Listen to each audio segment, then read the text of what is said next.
Ladies and gentlemen, welcome back to Group Chat. We have found the hack to get views and comments on TikTok. We will reveal that hack later in this episode. But first, we are big fans here of Elon Musk, whether you like it or not. And he did an awesome interview yesterday, and we're going to break it down and talk about it and kind of give you some of the takeaways from that conversation that I think are very inspiring. And then we talk news. We're talking inflation. We're talking layoffs. We're talking earnings. Apparently, everybody is remodeling their home. Everybody is going back inside. And everyone's traveling because airline prices are through the roof. This is what everyone is doing. They're booking expensive trips while they remodel their home. They got to leave the house while the construction. But they're not buying groceries. No. All right. Well, that's America in May of 2022 right now. Yeah. You're traveling, you're not eating, and you're remodeling your home. You're skinny, well-traveled, and your house looks great. Welcome to America. Let's get into it. Cash. Ladies and gentlemen, Group Chat. Cash. It's $1 trillion. Hot. Well, I just had to take a pump of my inhaler before we started recording Group Chat. Are you feeling a little winded? I think I'm a long hauler. Long COVID? Yeah. I haven't been able to breathe properly for like 2 weeks. Really? Yeah. Basically, I either have a heart condition and blood circulation is causing me shortness of breath. I think it's long COVID. Allergies, long COVID. Yeah.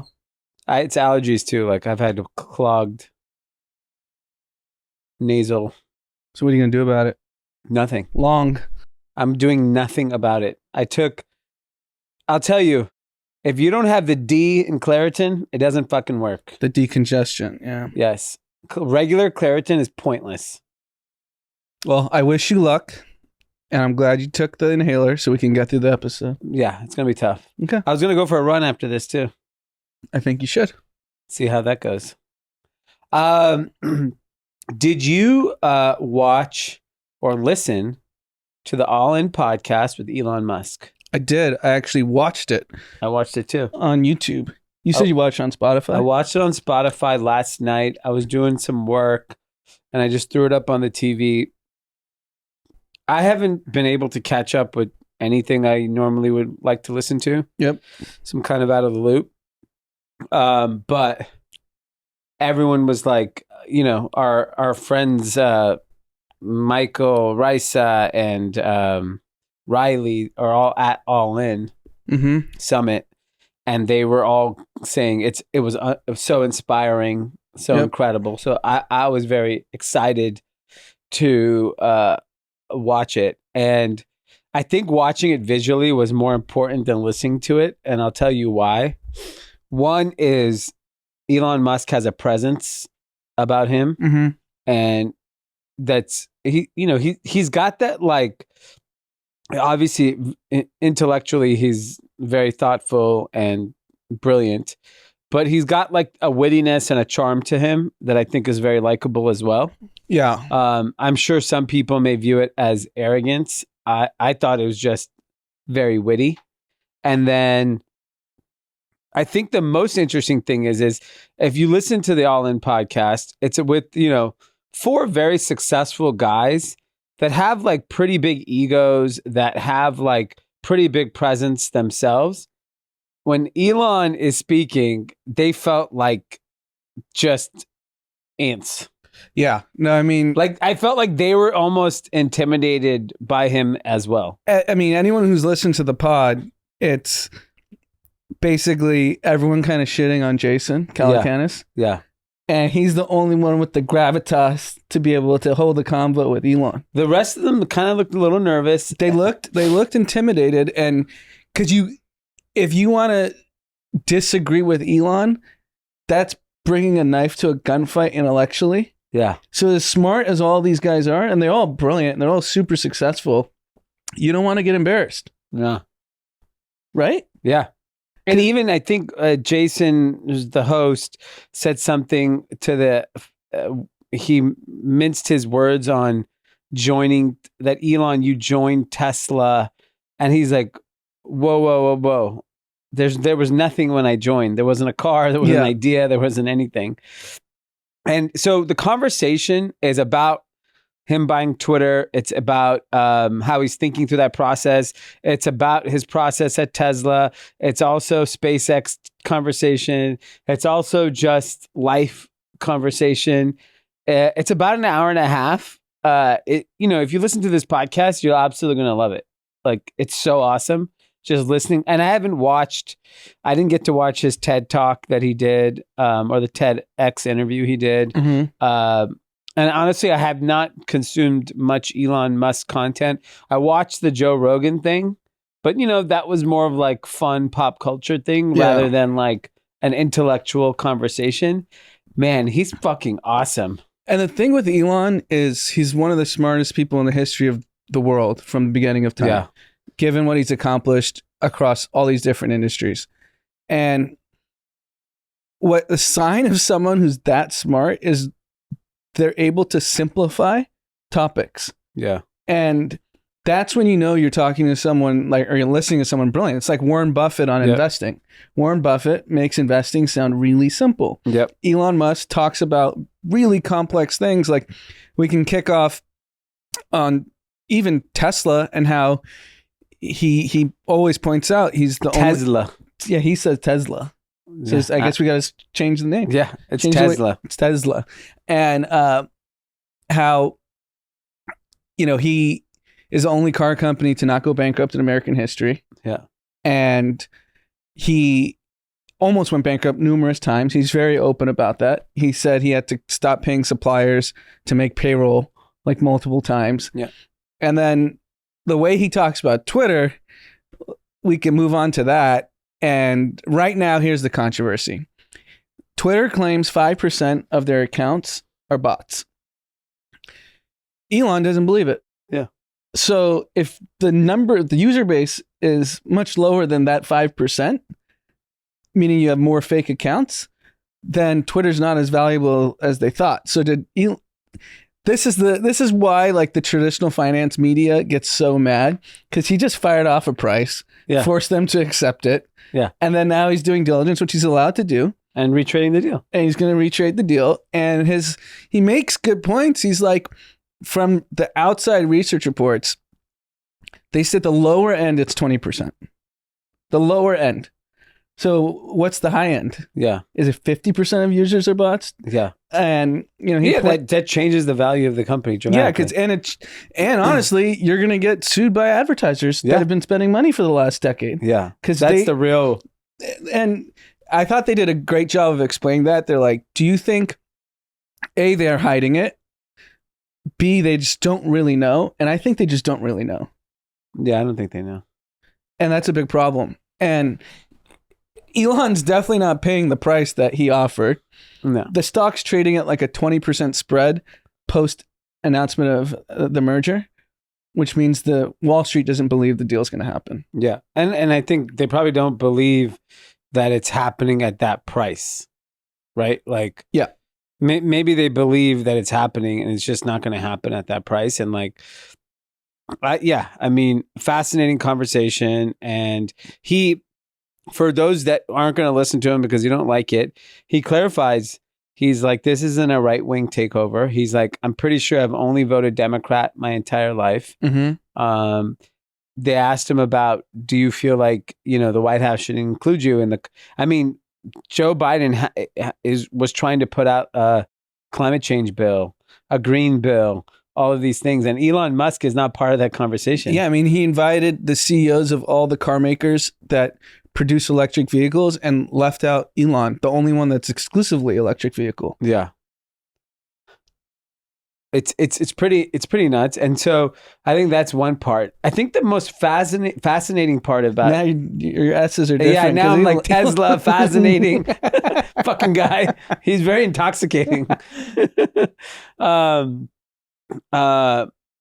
he's talking about Tesla, you don't realize, like, and he explained it so well, like, we're not a car company. Mhm. We also make most of our parts. We make the battery. He was talking about how he has a supercharger network. That is the equivalent of Ford owning not only the car, the manufacturing, the auto parts of the car, and the gas station. Yeah. Like he did a great job of explaining it, how many superchargers they've built. Yeah. Yeah, so it's like owning, another 1,600 gas stations. Yeah, like they're so vertical in their process. He talked about building the Gigafactory in Texas, how he was able to do it in 18 months. And then if he was in California, he still wouldn't even been able to get the permits approved. And here's the thing that I do really appreciate about him is he is not playing games. No. All of the fucking cards are on the table all the time. He was asked a question.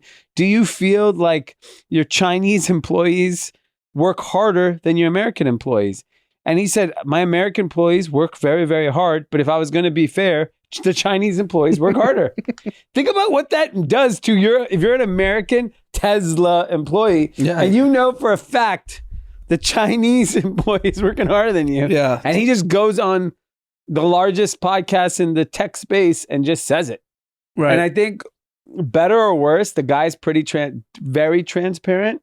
And it's kind of refreshing in this climate to not play games and just be like, yeah, this is what it is. And he does it all publicly, which is what pisses everyone off. Do you really think Elon cares if Twitter's worth 54 billion or 44 billion? No, he's just doing the diligence publicly. Yeah. This happens all the time in M&A deals. You announce something, and then by the time you close, it could go up, it could go down.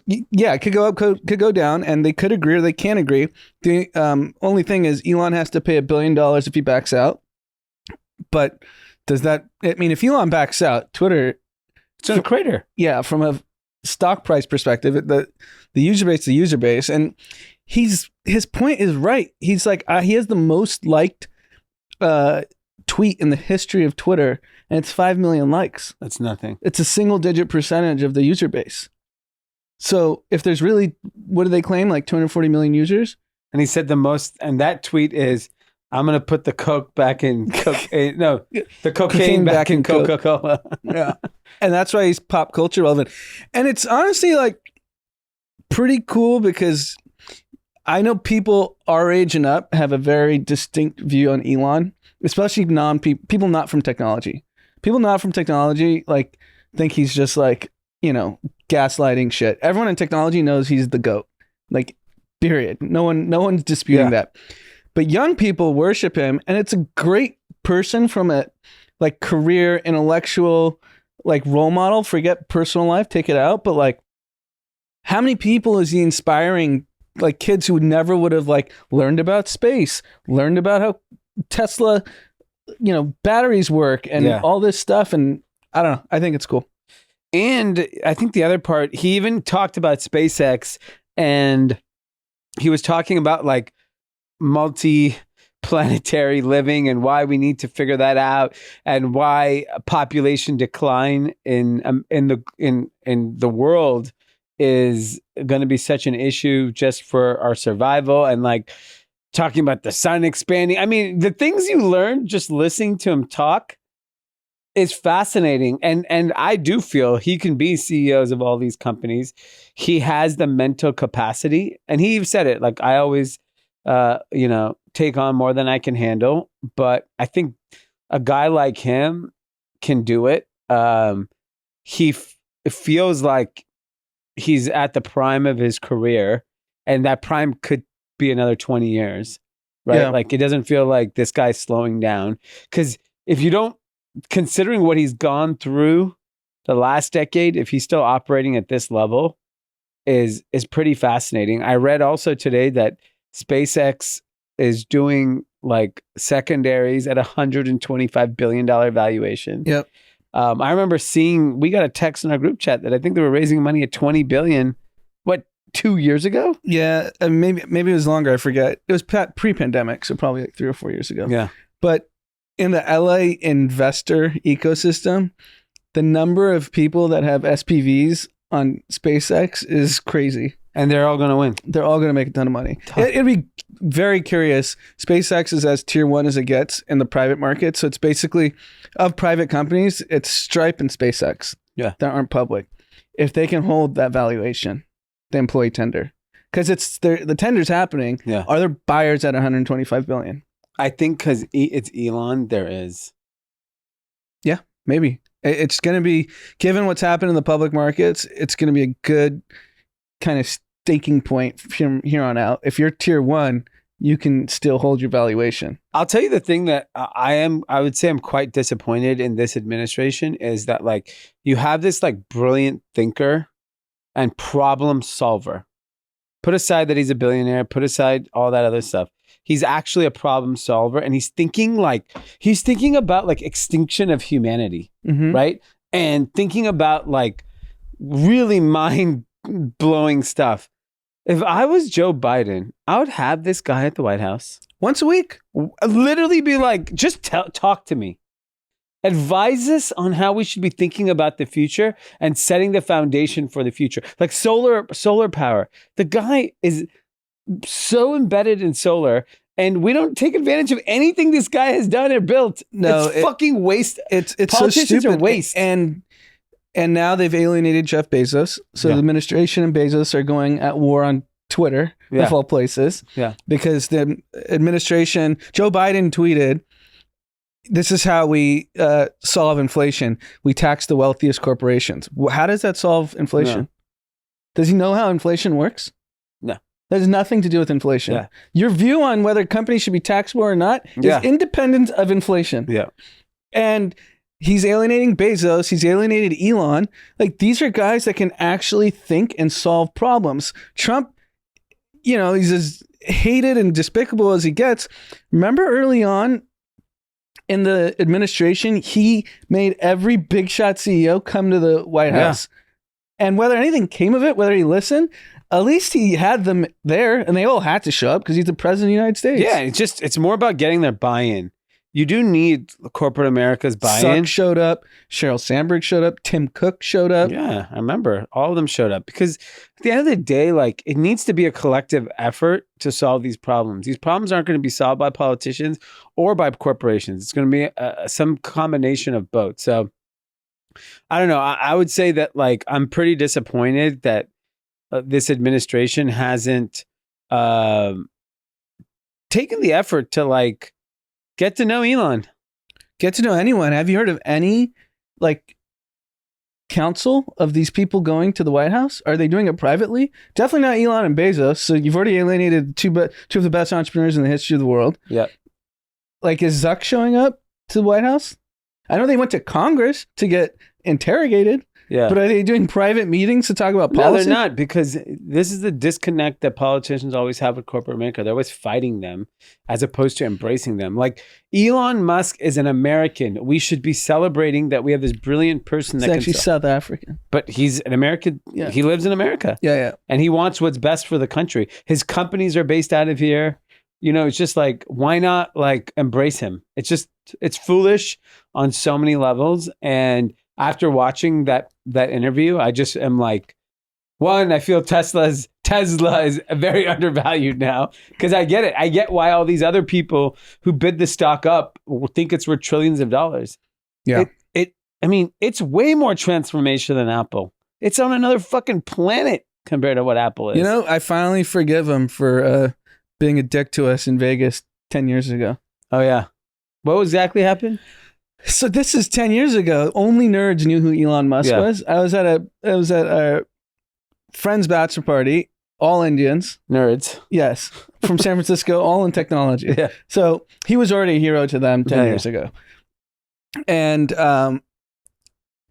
we're eating at that Mexican restaurant that, I don't know if it still exists, right by Marquee.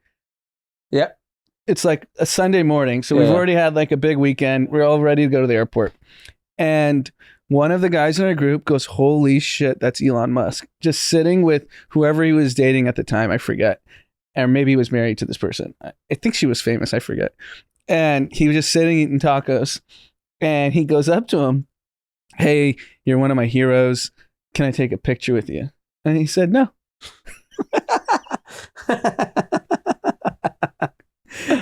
It's amazing. I mean, imagine if that was before he was famous. Yeah. No one knew who he was back then. Now he probably lets you take a picture. Yeah, he has to do the celeb thing. You can't be a he's dick in different- public. Yeah. I love it. I think, and I'll tell you, because I know a lot of people look up to him and they want to mimic him. I'll tell you that he has earned the right to do so, not only because of his like brilliance, but of the transformational businesses he's built. So, there's just 30 years of being an entrepreneur, being on the founding team of PayPal, Tesla, SpaceX. I mean, think about Neuralink. Think about Wall Street funds and research analysts never thought to like really dig into this 5% bots. Is it 50%? I've not heard that conversation. Like Why? Because it's going to expose this company. It probably exposes every company, including Netflix, because I don't buy Netflix's numbers. Yeah, I think a lot of people have a problem with that. Well, they'll have to be exposed once they do advertising. They'll have no choice. That's going to be tricky for them. All right. Well, I highly suggest checking it out. It was awesome, and I'd watch it. Not whatchamacallit. My feed. It's interesting. Elon was super clear, but the all-in guys on stage was super blurry. Yeah, I think that's life. Elon's clear. Everyone else is super blurry. Yeah, that's what it seems like. It's a good metaphor. But yeah, I'm excited to hear what Michael, Risa, and Riley say after the summit.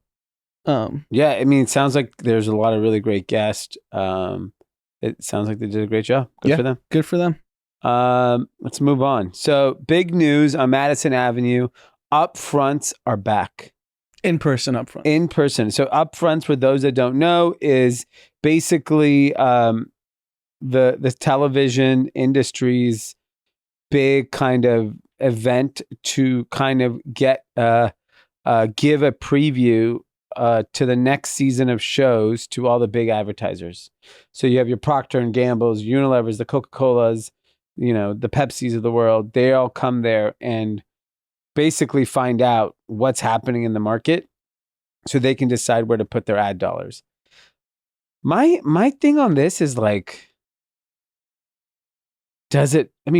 what show is anyone showing where like the Procter and Gamble person is like, oh my God, CBS got the show with the mom and the brother and the daughter. Oh my God, I can't believe CBS got that. We're putting all our ad budget toward that. They don't give a fuck. There's not a network show. Name a network show anybody is like appointment television watching. I would say it's an older crowd, but like those NCIS. They're watching it. I agree. Are they watching it the moment it comes out? I bet your average 55-year-old is. It's like, oh, honey, it's Thursday at 10 p.m. Our parents would watch Big Bang Theory every time it was on. That's almost a different era. That's like 5 years ago. Yeah, maybe. Big Bang Theory, that shit's gone. Yeah.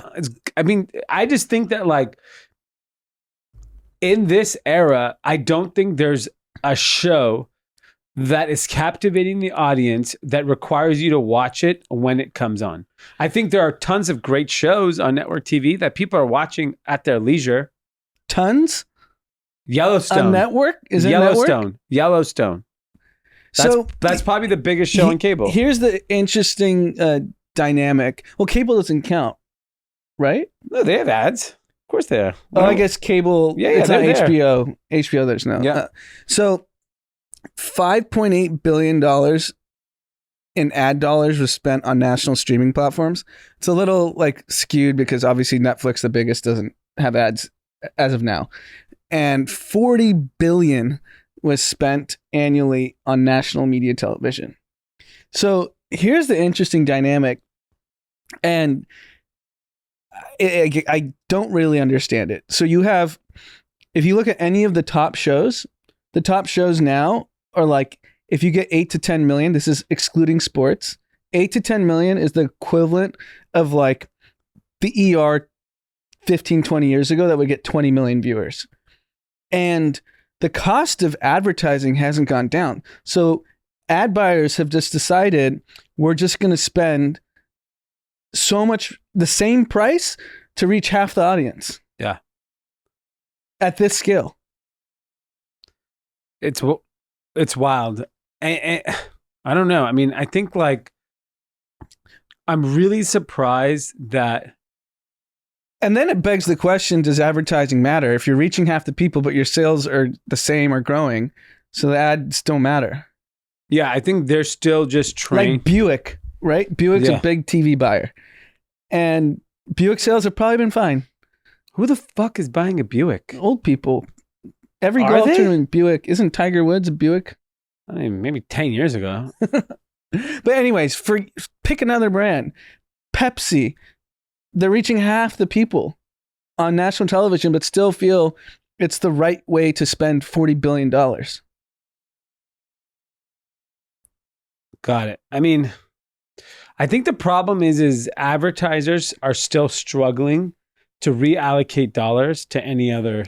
Because where do you go to spend $40 billion? Yeah, because Facebook, Snapchat, Pinterest, Twitter, those ads have never really stolen the brand advertising. No, YouTube, it's just intent to purchase, right? I think they have to an extent, but like I'll give you an example. When I'm on Instagram and Facebook, I'm not getting served a Coca-Cola ad. I'm not getting served a Buick ad. Yeah. Like how many national brands are you getting served by? And I think that's really the problem. Until there's another channel where advertisers can deploy large sums of money. Ralph's Grocery, first ad on my Insta story. Well, I don't get those types of ads. Maybe you're just intending to purchase. They're just giving you click to buy. All I get is like some generic ass men's brand selling joggers. I get a lot of tees. A lot of basic tees and joggers. There's no way all of these people. Lincoln cars. Look at me. Look at you. You're just getting all the national brand ads. Okay, so the problem is you can't spend $100 million on. And the real flaw is, at least on a television ad, You're forced. You're especially live TV like sports. You're gonna hear the Lincoln while you're ad while you're scrolling through Instagram during commercials. I'm just gonna. I don't really. I've never been to the Upfronts, but like the only people that should be there should be Patrick Mahomes, Tom Brady, Aaron Rodgers, and they should stand there and they should be like, "Hey, you guys should advertise with CBS, Fox, or NBC because that's the only thing America watches." Yeah, I'm surprised they don't make them go because they get the cast of FBI. Which is some show that gets viewers. Yeah, exactly. Just bring your 6 biggest NFL players and just have them stand there and be like, yeah, we're going to give you guys money. Sure. Does Amazon go there? Yeah, I'm sure. Because they're doing live rights. Oh, the other fascinating thing while we're still on TV, I was at the Grove over the weekend. There's a Peacock streaming store. Yeah, I saw that. So they're now D2C brands, these streaming platforms, and then the center where the grass is, which was really annoyed me. Yeah. I took Maverick there so we can run around the grass. Apple TV took over the whole thing. They have an installation for WeCrash, and so kids can't run around in the grass. And so you have Apple TV installation in the center, showing all their streaming shows. You have Peacock taking over expensive real estate in the Grove. So is this like D2C customer acquisition? Yeah. Like, you know, that was the model. Yeah. I mean, doing both brick and mortar and online and using that as your channel to multi-channel to acquire customers. It seems pretty inefficient. Yeah. I mean, it's definitely inefficient, but these are just huge companies and they got to spend money.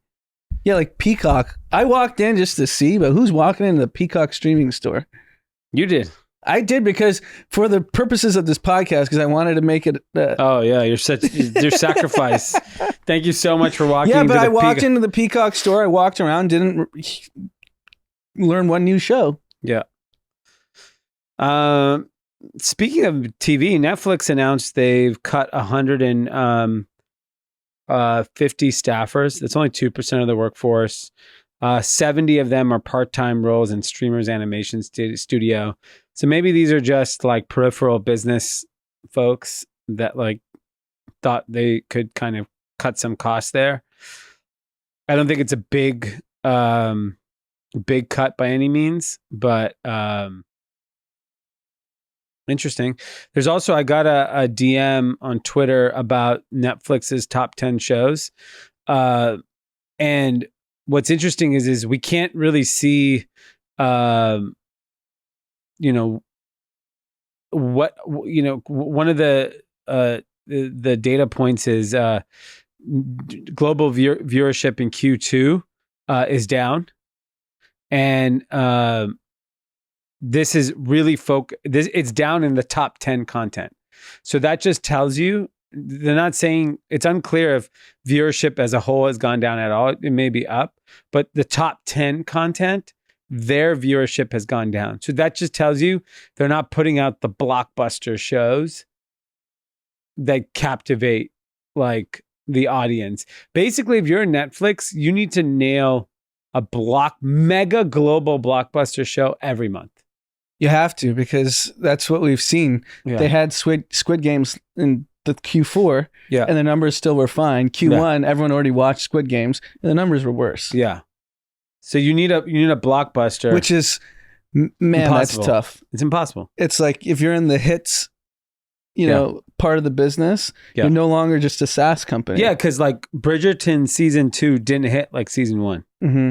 It just remember didn't. How many contracts they gave out? They were just passing out money. Adam Sandler, Shonda Rhimes, Ryan Murphy, and so many more. They must be regretting all of it. And the other thing, just with the layoffs, Jack Welch, who was CEO of GE, General Electric, for decades, I think, has a famous quote: "If you cut the bottom 5 to 10% of performers in any large organization, your productivity won't be affected," meaning they weren't contributing to the company's progress. And companies in this like time where we're seeing rising rates, recession is here, you're going to see companies just take advantage of that because they have the cover from like a morality standpoint. Like, everyone just get sharper. Yeah, I agree. I think whether they need to or not. Yeah, that's what I talked to a founder of another business 2 days ago, and he was telling me that he made like some pretty aggressive cuts during the peak of the pandemic, and noticed it had no impact on his business when it came roaring back, and he had a record year last year. Yeah, it's a lot of companies. Airbnb, they slashed a bunch, and what percentage got rehired? Yeah. The good news is, if you are in the layoff part of the industry right now, job market's on fire. Still. Yeah, there's still 11 million jobs that need to be filled. So you should not be concerned if you do get laid off. Move fast, get into a great company, and you'll be back on track. So we'll see. Walmart stock. So the market ripped today, and I noticed Walmart was down. What the hell happened? Looks like inflation has officially affected the largest retailer in the world. That's not a good sign.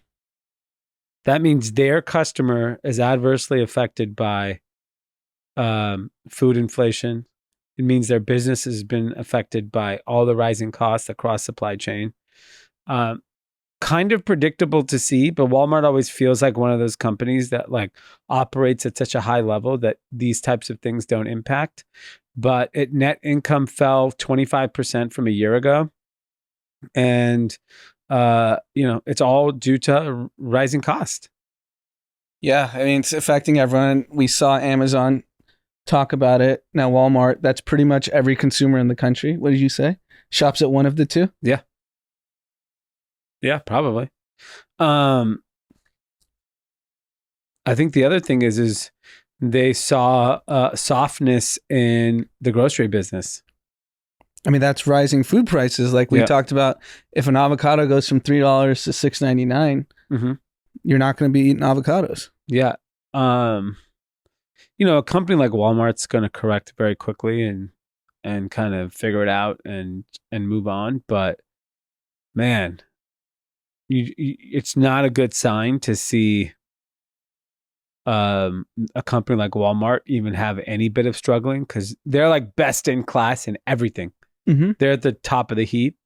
And so now they're talking about they're going to go ahead and undercut competitors on certain frequent purchases, such as bread, milk, canned tuna, and proteins. So just to help, some of their customers who are very price sensitive, so that they can continue kind of getting what they need. And then this is also another interesting thing.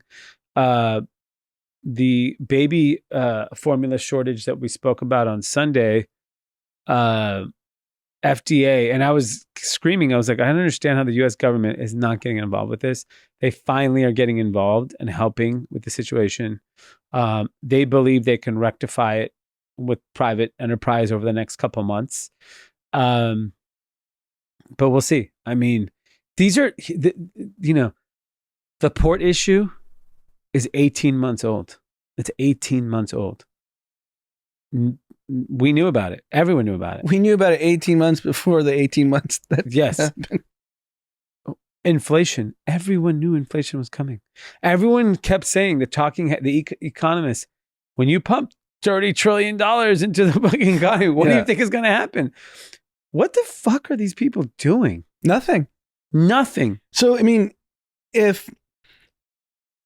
think between Trump and Biden, I think it's 10 trillion been pumped into the economy. Yeah. So both were doing it.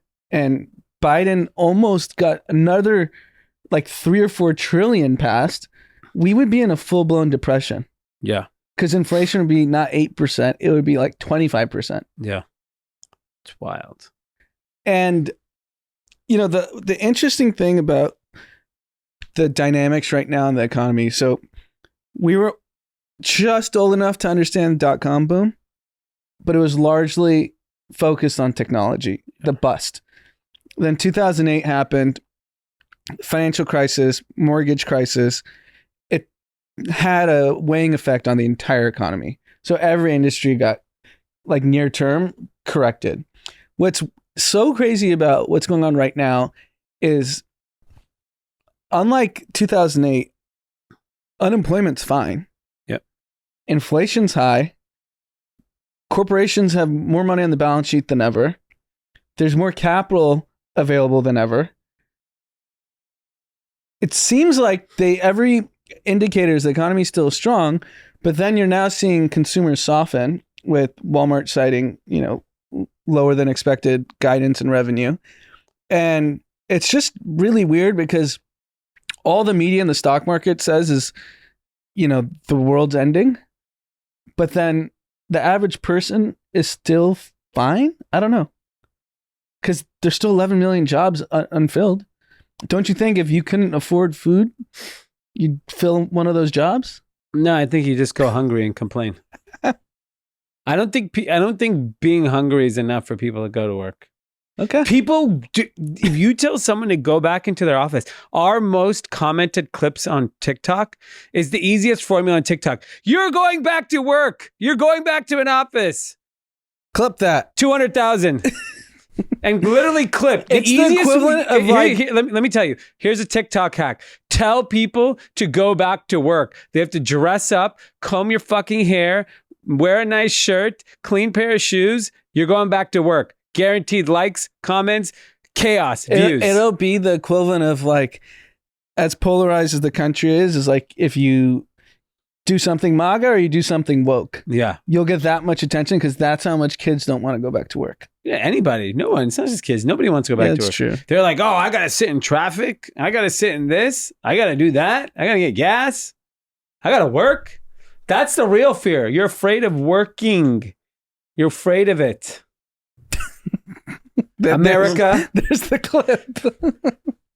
This is America. I mean, this is what Elon Musk was talking about when he's comparing the Chinese workforce to American workforce. And he probably has one of the anomaly companies where they probably work abnormally hard. Yeah, he's recruiting the best talent. Yeah, and like he's saying that, hey, these people still don't work harder than this. And what you don't understand is we are always competing on a global stage with all of these countries.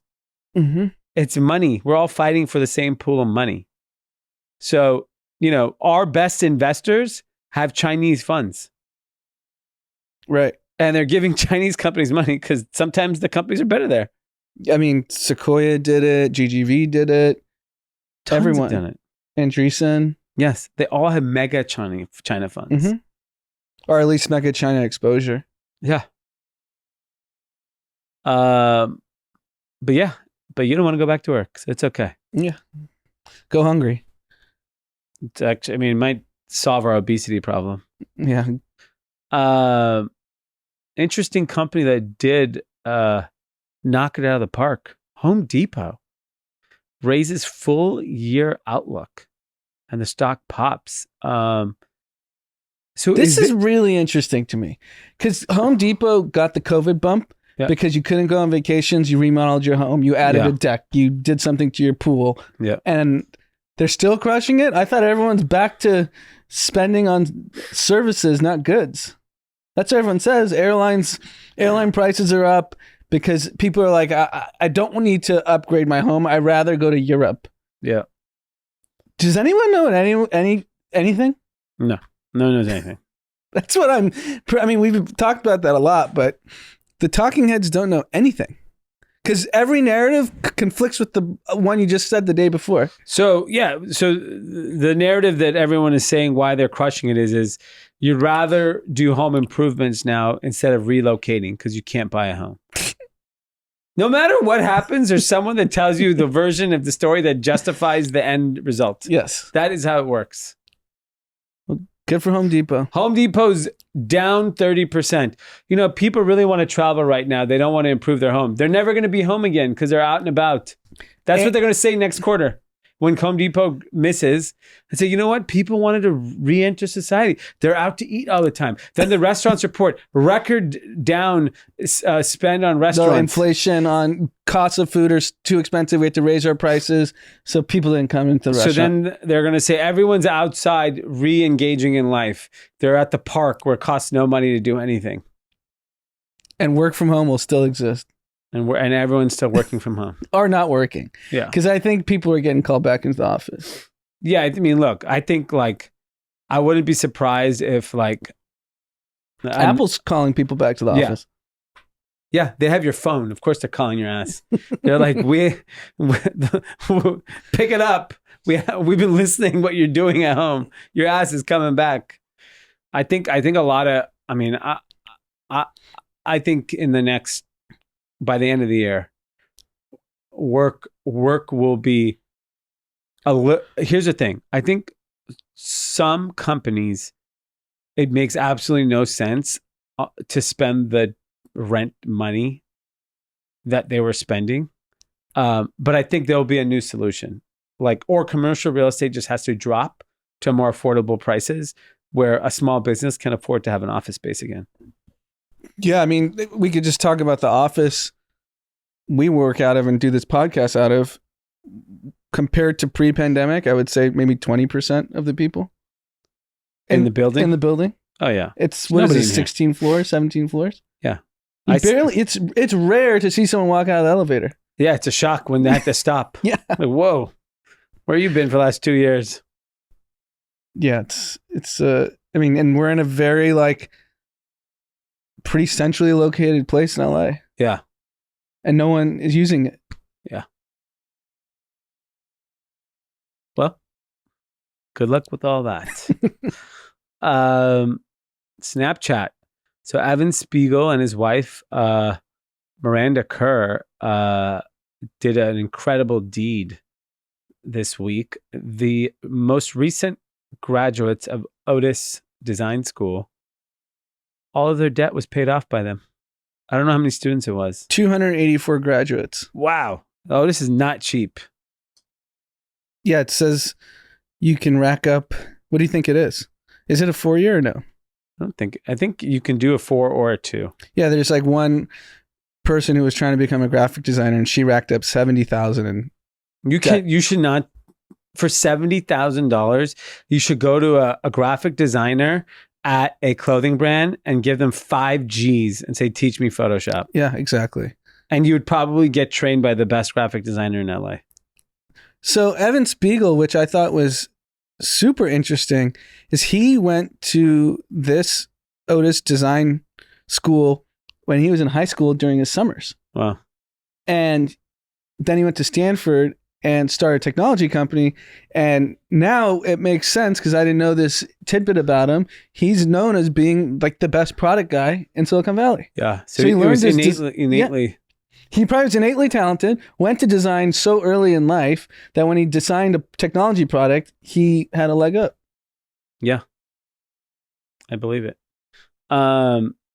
What's interesting is, and I'm only sharing this because I'm going through the process. So our oldest will go to kindergarten. So he has a weird birthday because he's the end of August. He can go to kindergarten public school in September, or he has to wait 18 months and he can go kindergarten at private school because of his birth date, because the cutoffs are different for public and private, which that in itself is I think a challenge because you're basically like the private school kid is at an advantage. Yeah, because you can develop 18 months more and be more mature. To hit the ground running when you get to kindergarten. So and hit the ground running when you take your entrance exams for junior high, high school. All of those things. And it's quite fascinating I'll give you an example. We applied to like all these public schools in the neighborhood. Didn't get into any of them. Public? Don't you just go with your charter, address? magnets. You have to apply. And they're lottery, random. Didn't get into one of them. Okay. So now we don't really have much options. So we're looking at private schools. And, we're just learning about them and just reading and touring. They're phenomenal. Like it is, I see why people send their kids to private school. The experience, the campuses, the education, it is unfucking believable. And I'm saying this because Evan Spiegel is a product of the private school world of LA. Mm-hmm. I think he went to Crossroads. I know he grew up on that side of town. Yeah. I don't know where he went. Yeah. Google where he went to high school. I think he went to Crossroads, which is like an elite LA private school. He went to Otis in the summers. Like, you want to go build Snapchat? Like, sure. Travis went to our high school. Travis Kalanick. He's an anomaly. Our high school high school is a lot of successful people. Yes. And it was a very traditional public school. Exactly. But it was one of the best public schools in the Valley.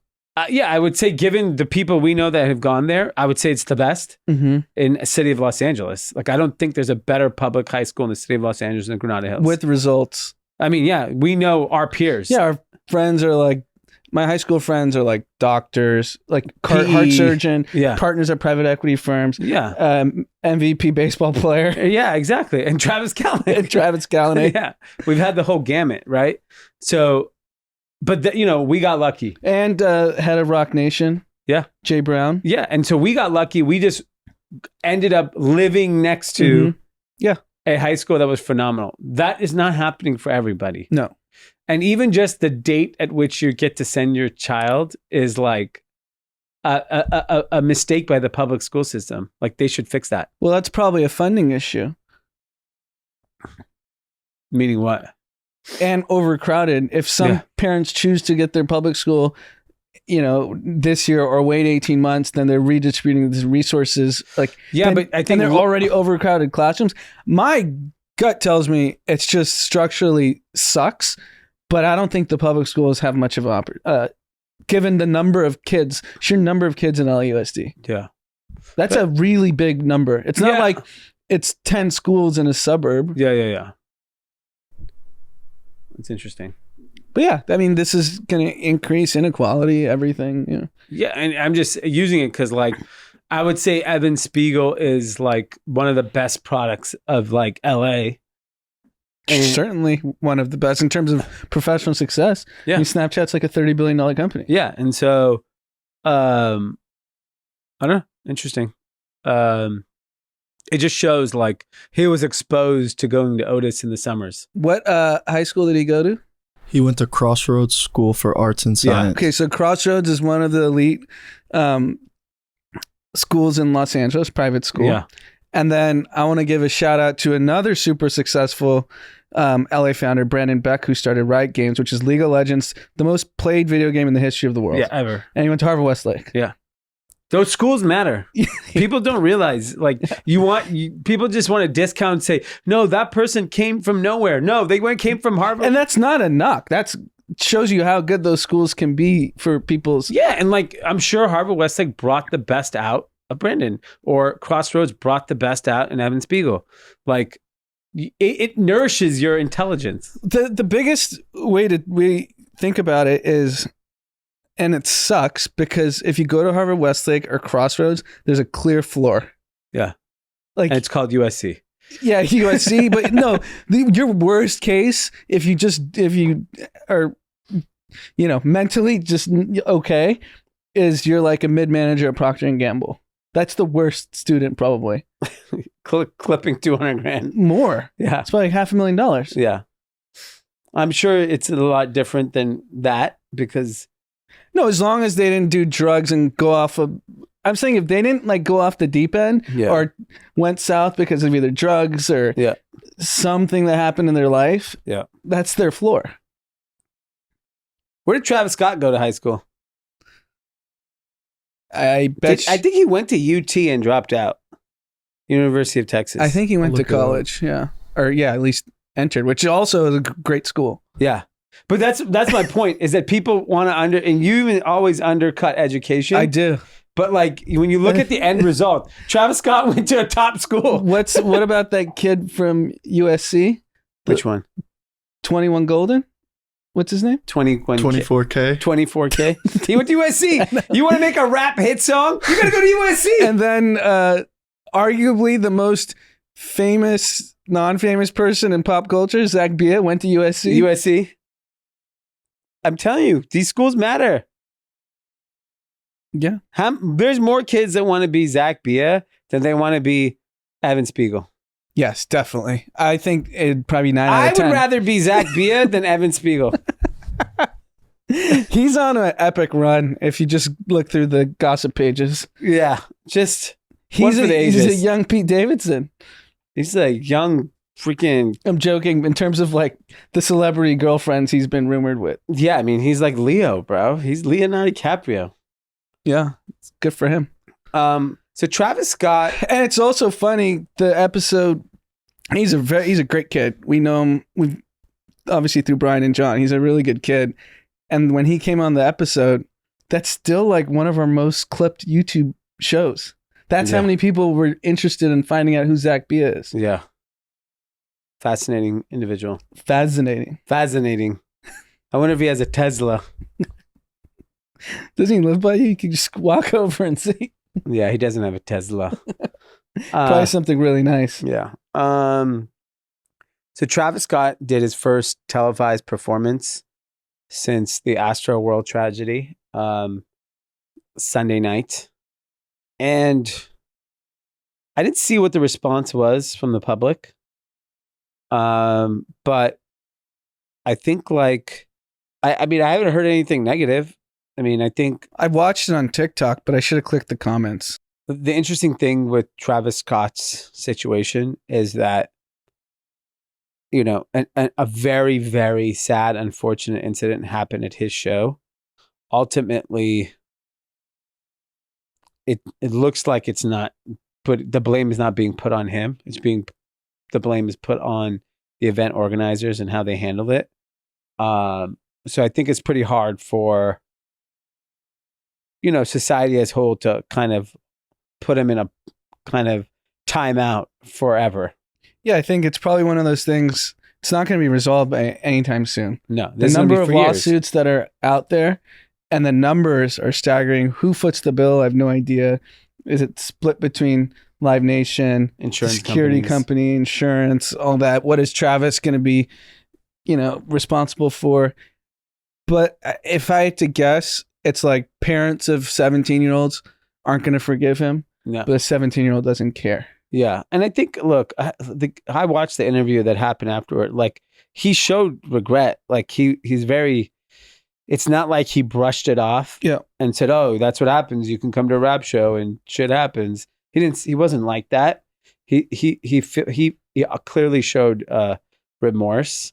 But yeah, I mean, it's unfortunate, very tragic incident. So, I like you said, look, I think young people will forgive and forget, and I think others won't. It's just reality. But his fans are young, so his career will go on, and I'm sure he'll put out music, and he'll be back on the scene. But yeah, he's too big of a star. Like whether you like it or not. Yeah, he's a mega star, and you know, America loves a good comeback story. Yeah. And look, he's doing good with his money. He donated money yesterday again to black colleges, and like the guy is going to do right. I have faith that he's going to do right by people. Yeah, that'd be great. That's it. Do we have anything else? We have a shout out? We have a shout out, and the shout out's from Chris Summers, one of my closest friends from college. His one of his best friends, JJ, longtime listener. What's up, JJ? And I'm friends with him too. It's his bachelor party this week. Oh wow. In San Luis Obispo. He's getting married in Hawaii next month. And it's basically like sounds like a golf bachelor party. I don't know. Probably. They all play golf. Yeah. But it sounds like for that friend group, it's the first time they've done like a big like vacation together. So they're all excited. That's awesome. And congratulations, JJ, on your impending marriage. Awesome. And what's up, Chris? I haven't seen Chris in years. All right. I think that's all we have. We will see you back here on Thursday.